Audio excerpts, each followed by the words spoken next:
Hey guys, welcome back to 96 HFL. First things, I just want to say thank you to all the subscribers that I got. I never realized I'd have so many so quickly, but I just want to say thanks very much for tuning in and subscribing to my channel. I really, really appreciate it.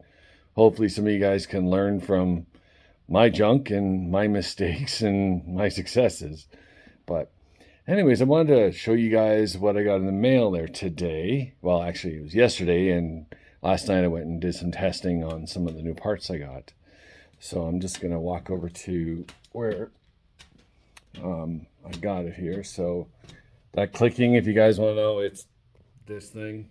Yeah, my walking cane. But anyway, so as you guys know, my last video or 2 videos ago, I sent my lifters down to Isky to get serviced. So I got them back in the mail here, and I'll show you guys. Open the box. I'll put the camera around here. So as you can see, Isky changed out all the rollers for me. I remember I showed you guys in the last video that my lifters had skidded across the cam because of the failed valve springs. So yeah, they fixed all of them and they refurbished all of them and good to go. So just so you guys, if you don't know what they are an Isky 904 bushed roller lifter. So what I mean by bushed is in here, there's no roller bearings. It's actually a brass bushing, and it actually relies on oil pressure and oil for the roller to ride on. So Isky replaced all the rollers for me, all 16. And they also replaced a couple of the cases for me as well. Because from before when my bushings failed inside my motor, it kind of scratched some of my casings really bad. So they actually replaced 1 or 2 of my casings anyways. So, but yeah, so all 16 are good to go. So I'm going to put those inside the engine here shortly. I'm just working on the nitro system, but I'll go over that here in a little bit. But anyways, I got my new valve springs in. You guys can see, got them from PAC. Usually PAC is pretty good. Like the valve springs I had inside my engine originally were PAC valve spring. Actually, I'll look over here. We'll see if we can get it right here. This was a PAC valve spring at one point, right? So these are my old triple valve springs. So they worked great, but I'm using them. Gonna make something out of them, like I don't know, like a man or something out of valve springs, because I can't really use these valve springs anymore because they're past their life cycle. So, but yeah. So, anyways, I want to show you the old one. So here's the new one. Here's the new valve springs. They're the coated valve springs, apparently. I gotta say this, I've never had a problem with PAC, but every once in a while you kind of have a dud or something doesn't really add up. So I went to a good friend of mine to get them tested, and well, actually I went and tested them out at a friend of mine's place, and we used his spring compressor, and I tested them, and they weren't testing out good. Like they were all over the map, and I didn't know why. So I went back into the city here, and I went over to Tim's. He owns his own head shop business, like he does cylinder heads, porting, and all that kind of stuff. He's really, really good. I've known him for years, and I trust him. So he called me over there this evening, and I went over there, and we did it again. So the numbers, I was quite surprised. So if you guys look on the box, it'll say seat pressure 332 pounds at installed height of 2.1. So my installed height of my valve spring is 2.1 inches. But it also says open pressure 950 pounds at 1.2 inches.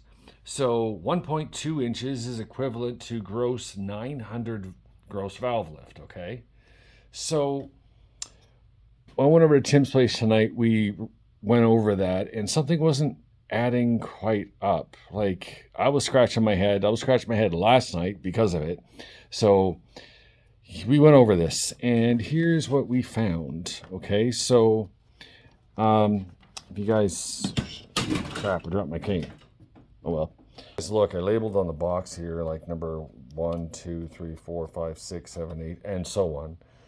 So here's what we got. So now this was set, so don't worry about any of these numbers for right now, okay, guys and girls? So the first number, the 1 valve spring. So this is at my gross valve lift of 870 gross valve lift. So number 1 gross valve lift was 918 pounds open. Okay, so that's okay. I could live with that, but I'm also putting a shim in, so it'll be like 890. But that's not the problem. The problem is on number 14, 980 pounds open. So 980 versus 918, well, that's 60 pounds difference. So something's not adding up. So myself and Tim, we double checked and triple checked the valve spring. He actually has that valve spring tester, like just, well, I think it's digital, and it's one of those, I don't know, it's big ones, right, where you pull down on it kind of thing.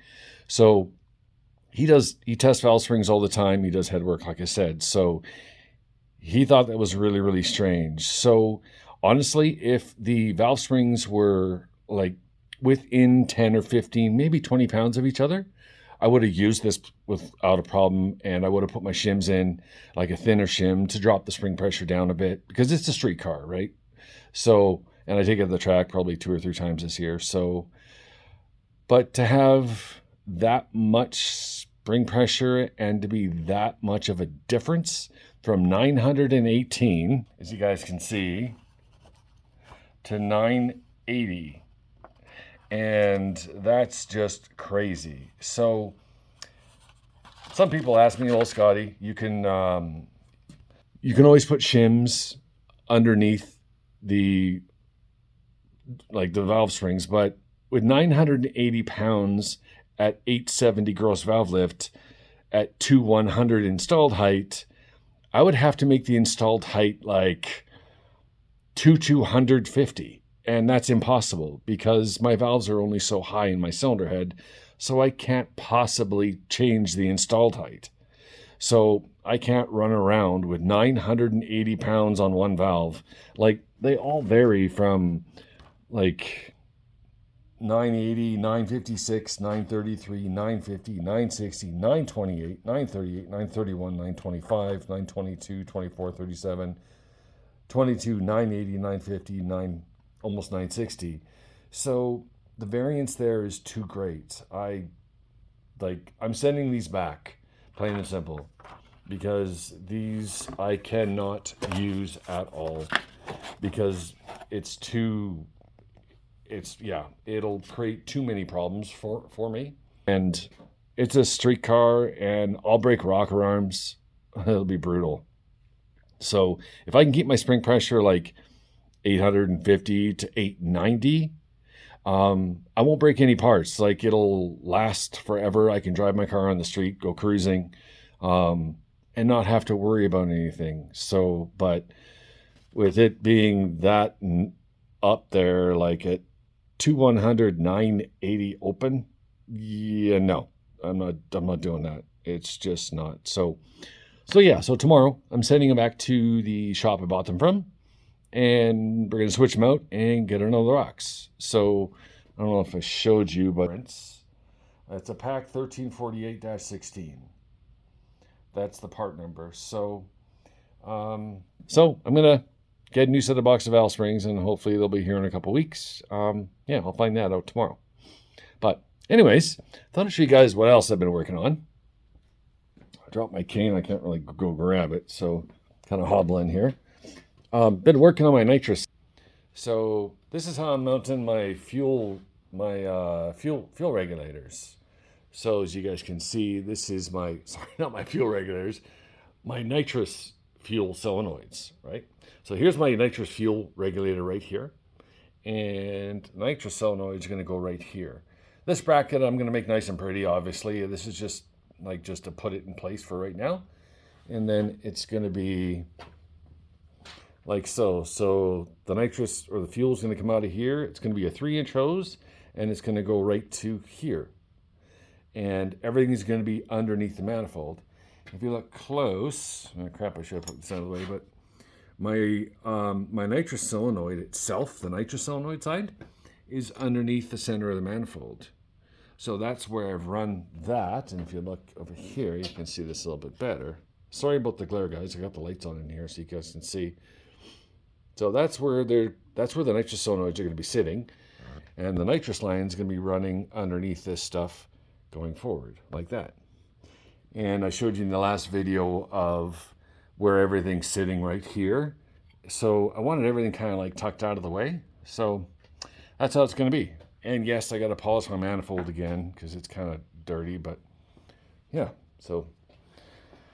But yeah, just thought I'd upload this video for you guys to show you what I'm working on. So yeah, and my new parts that I got in. But anyway, it's all good. So anyways, comment, like, subscribe. I'll be doing hopefully more videos here soon. Is just dealing with my physical aspect of things, like kind of thing, doing lots of physiotherapy, all that kind of stuff. So kind of get tired quite easy. So, but I do what I can when I can, and hopefully I'll get to make some more videos and keep you guys more up to date of what I'm doing. Anyways, hope you enjoyed it. Talk to you guys again. Take care.